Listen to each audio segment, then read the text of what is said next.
Iran ने बोला ये टिट फॉर टैट, अगर आप हमारे डिस्ट्रॉय करेंगे तो हम आपके डिस्ट्रॉय करेंगे।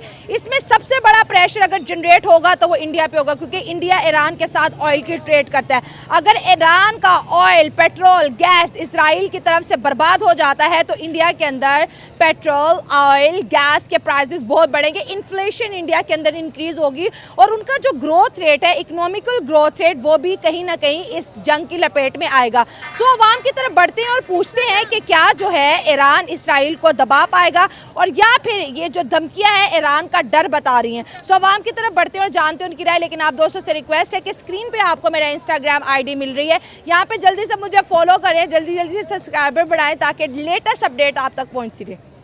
मेरे ख्याल से मुझे लगता है कि शायद इसराइल की अगर मोसाद के बारे में देखा जाए तो जिस तरह रिसेंट उन्होंने पेजर्स अटैक किए हैं और उन्होंने मखसूस मतलब एआई को यूज़ करते हुए उनके मेन बंदों को दूसरी टेरिटरी के अंदर और बंकर के अंदर उड़ाया है। बिल्कुल, उनको पेजर अटैक्स, हालांकि ये सोच भी नहीं सकते कि एक कोई मुल्क अपनी एक तंजीम अपने लिए खुफिया चीज़ मंगवा रहा है, लेकिन उन्होंने उस खुफिया चीज़ के थ्रू ही उनको किल कर दिया। तो मेरा ख्याल है कि ईरान का ये हमला मिडिल ईस्ट के लिए बड़ा गलत साबित हो सकता है, क्योंकि अगर हम देखें तो 1969 में आई थिंक जब इजिप्ट, लेबनान और जॉर्डन ने मिलकर अटैक किया था तो उस वक्त वो इसराइल का कुछ उखाड़ नहीं सके थे।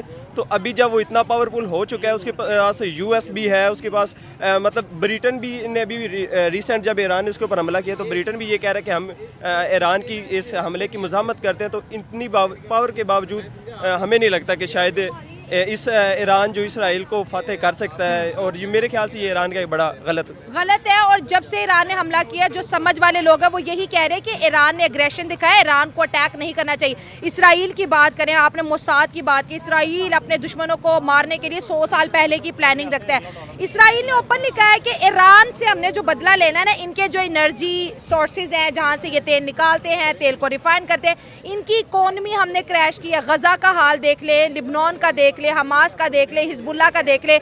आपको क्या लगता है, ईरान ने तो जो करना था कर दिया, अब जब इसराइल आएगा जिसके साथ सुपर पावर अमेरिका है वो भी आएगा, ईरान तो अकेला, ईरान के पास तो वैसा डिफेंस ही नहीं है जो उसको बचा सके। देखिए, डिफेंस की तो बात वो एक ज़रूरी है, लेकिन इसके साथ अगर देखा जाए तो ईरान की जो पहली लोकल कम्युनिटी है वो तो पहले एक अंडर प्रिविलेज्ड ज़िंदगी गुजार रहे हैं। उनकी जो कुछ इकोनॉमी चल रही थी वो यही उसके ऑयल के ऊपर चल रही थी। अगर इसके ऊपर भी वो अटैक करेंगे, या ईरान अगर दूसरों को आंख दिखा सकता था, उसकी वजह कुछ उसकी न्यूक्लियर पावर से, अगर कोई दूसरा मुल्क बता रहा है कि हम आपके न्यूक्लियर पावर पर भी हमला कर सकते हैं, तो इसके बाद ईरान के पास कुछ लूप होल बचेगा नहीं। इकोनॉमी भी डिस्टेबलाइज हो चुकी है, न्यूक्लियर पावर भी ख़त्म हो जाएगी, ऑयल भी ख़त्म हो जाएगा, ख़त्म नहीं मतलब सेक्शंस और ज़्यादा लग जाएंगी। तो इसके बाद मुझे नहीं लगता कि वहाँ की जो लोकल कम्युनिटी है वो उसके इस छोटे से अग्रेशन तो उन्होंने दिखा लिया, अपना एक नाम तो कमा लिया, लेकिन जो लोकल कम्युनिटी है वो सर्वाइव नहीं कर सकती। अगर इंडिया की बात करें तो ईरान ने इंडिया से मदद मांगी है। अब आप देखें कि इंडिया की इसराइल के साथ दोस्ती है, इंडिया का ट्रेड ईरान के साथ भी ऑयल का बहुत अच्छा है। अब इंडिया इसमें क्या रोल प्ले करेगा? क्या इंडिया दोनों को समझा के जो है ये जो जंग है जो मिडिल ईस्ट को अपनी लपेट में लेने वाली है, इसको बचा लेगा? क्योंकि जिस मुल्क के अंदर जंग होती है आखिरी फैसला इंडिया के पास आता है। ऐसे लगता है जैसे बादशाह सलामत के पास सारे जो है रिक्वेस्टें जमा हो रही हैं। मेरे ख्याल से इंडिया के पास एक बड़ा अच्छा उसने किरदार अदा किया था। जब पाकिस्तान की भी पार्टीशन हुई थी तो ना वो यूएस ब्लॉक में गया, ना वो सोवियत यूनियन ब्लॉक में गया, यानी कि उसकी डिप्लोमेसी पॉलिसी बड़ी अच्छी है। इसलिए मेरे ख्याल हमें लगता है कि शायद वो इन दोनों के साथ, क्योंकि अगर देखा जाए तो इजराइल के साथ वेस्टर्न ब्लॉक पूरा साथ जुड़ा हुआ है, तो कभी भी इंडिया ये नहीं चाहेगा कि वो जो इंडस्ट्री है, मोस्टली आप इलेक्ट्रॉनिक बात कर लें या डिजिटलाइज की बात कर लें, तो उसके अंदर वो इसराइल को कभी भी नहीं छोड़ेगा। और साथ ही क्योंकि अब इंडिया इसराइल को नहीं छोड़ेगा, जैसे वो कहते हैं हम स्टैंड कर रहे हैं तो कर रहे हैं। क्योंकि अब देखें, अगर सऊदी अरेबिया इसराइल को नहीं छोड़ा तो इंडिया क्यों छोड़ेगा? हालांकि इंडिया के पास एक तो पॉपुलेशन भी बड़ी ज्यादा है, और साथ में वो ईरान को इसलिए नहीं छोड़ेगा क्योंकि उनको सस्ता और रिफाइंड पेट्रोल मिल रहा है, क्योंकि उनकी एक तो पॉपुलेशन बड़ी ज्यादा है और वो एक ग्रोइंग ऐसी इकोनॉमी है, ये एक ऐसी इंडस्ट्री है जो दुनिया के ऊपर अभी चाइना के बाद सबसे ज्यादा बड़ी इकोनॉमी आपके मार्केट इंडिया के बाद है। तो उसके लिए दोनों ईरान और इजराइल को भी इसके ऊपर डिपेंडेंट है, और किसी हद तक इंडिया भी उनके ऊपर डिपेंडेंट। तो मुझे लगता है कि शायद इस तरह इंडिया को ना वो छोड़ेंगे और ना इंडिया उनको छोड़ पाएगा। जबरदस्त, इंडिया दोनों को अपने साथ जो है जोड़े रखेगा। यहाँ पर इंडिया की जो है कहते हैं ना पॉलिटिक्स का भी एक बहुत बड़ा टेस्ट है। सर यहाँ पर इंडिया से सवाल आपसे लेंगे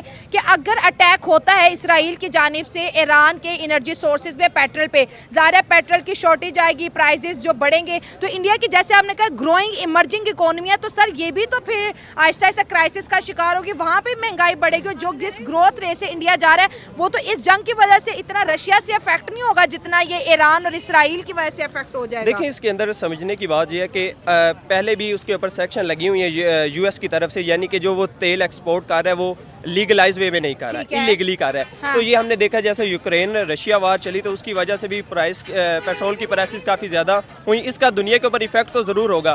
इसी वजह से अब कुछ मुल्क यूएस ने भी और यूएन के अंदर काफ़ी ज़्यादा मुल्क भी इसके ऊपर बात अभी कर रहे हैं। हालांकि पहले तो यूएस से जो रिसेंट ईरान ने हमला किया इससे पहले यूएस भी ये बात कर रहा था कि अब इस जंग को ख़त्म होना चाहिए, क्योंकि उन्हें भी आ जाके वोट उधर भी होने वाले हैं, तो फिर उन्हें भी अपना मफाद हासिल करने के लिए, क्योंकि यूएस के अंदर खुद लोग उठने लग पड़े। लेकिन बैकबोन इंडिया ही रहेगा। हाँ, बैकबोन स्टेटमेंट जो उनके सुप्रीम लीडर ने दी है, मैं समझता हूँ कि ये वाली जो उनकी स्टेटमेंट है ये किसी तौर भी काबिल कबूल भी नहीं है। क्योंकि उनके मैं ये इसलिए कह रहा हूँ क्योंकि देखें जो स्टेट्स होती हैं उनकी पावर्स को आप जो है वो डिनाई नहीं कर सकते, क्योंकि हर स्टेट जो है वो अपनी एक पावर रखती है और उसके बैकअप पे भी कोई ना कोई पावर मौजूद होती है। और अगर वो ये बात कर रहे हैं कि हम जो है वो उनको ख़त्म कर देंगे या मीन्स के वो हमारे सामने डट नहीं पाएंगे या खड़े नहीं हो पाएंगे, तो मैं समझता हूँ कि ये उनकी स्टेटमेंट सरासर गलत है। ईरान की स्टेटमेंट गलत है, ये वाली स्टेटमेंट गलत है, क्योंकि आप देखें ना इसराइल के साथ कौन कौन सी स्टेट्स कौन कौन सी जो है वो पावरें इस टाइम उनके पास खड़ी हुई हैं। वेस्ट खड़ा हुआ है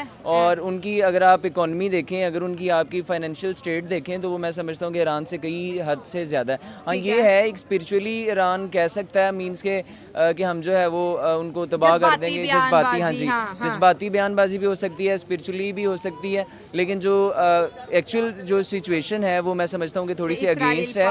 हाँ जी, इसराइल पावरफुल है। और हाँ ये है कि अगर इन केस अगर कुछ पावर्स जो हैं वो ईरान का साथ देती हैं तो फिर मैं समझता हूँ कि कहीं ना कहीं उनके मुकाबला करने के काबिल हो जाएंगे। लेकिन वो अगर आप कहेंगे उनके बिल्कुल इक्वल हो जाएंगे तो ये गलत है। ईरान के पीछे अगर बात करें ज़्यादा से ज़्यादा रशिया खड़ा हो जाए, क्योंकि किसी भी इस्लामिक कंट्रीज में इतनी जरूरत ही नहीं है कि वो ओपनली कह दे कि लो जी हम ईरान के साथ खड़े हैं और अगर आप ईरान पे अटैक करोगे तो हमारी फोर्सेस आप पे अटैक, कोई किसी में जरूरत नहीं है। अगर रशिया की बात करें, रशिया ईरान को सपोर्ट करता है, लेकिन दूसरी जानिब रशिया इंडिया का भी तो दोस्त है ना।